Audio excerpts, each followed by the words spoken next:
ഇടുക്കിയിലെ ജനവാസ മേഖലയിൽ വന്യജീവി ശല്യം രൂക്ഷമാകുന്നു. മൂന്നാർ നല്ലതണ്ണി എസ്റ്റേറ്റിലെ ലയങ്ങളിൽ കാട്ടുപോത്തെത്തി. ചിറ്റുവാര എസ്റ്റേറ്റിൽ ഇറങ്ങിയ കാട്ടാന പടയപ്പ വ്യാപകമായി കൃഷി നശിപ്പിച്ചു. പീരുമേട് അമലഗിരിയിൽ വീട്ടുമുറ്റത്ത് കാട്ടാനയെത്തി.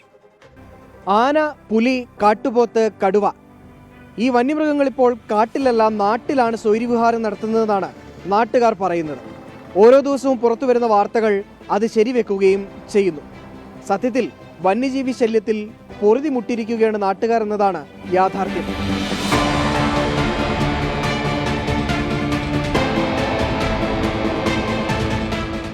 കന്നിമല എസ്റ്റേറ്റിലെ ജനവാസ മേഖലയോട് ചേർന്ന് രാത്രിയും പകലും കാട്ടുപോത്തിറങ്ങുന്നു എന്നാണ് നാട്ടുകാർ പറയുന്നത്. പ്രദേശത്തെ കൃഷി ഉൾപ്പെടെ വ്യാപകമായി നശിപ്പിച്ചതായും പരാതിയുണ്ട്.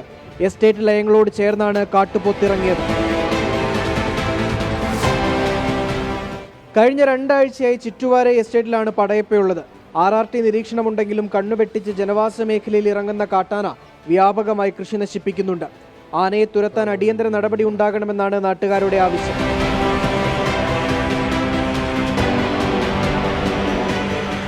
ഇന്ന് പുലർച്ചെയാണ് പീരുമേട് അമലഗിരിയിൽ വീട്ടുമുറ്റത്ത് കാട്ടാന എത്തിയത്.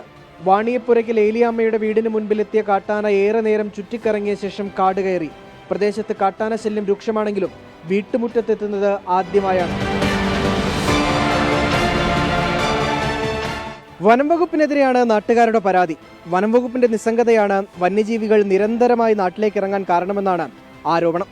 എന്തായാലും ഈ വിഷയത്തിൽ അടിയന്തരമായൊരു നടപടി ഉണ്ടാകേണ്ടത് അനിവാര്യമായ കാര്യമാണ്. രാഹുൽ വിജയൻ, 24 ഇടുക്കി.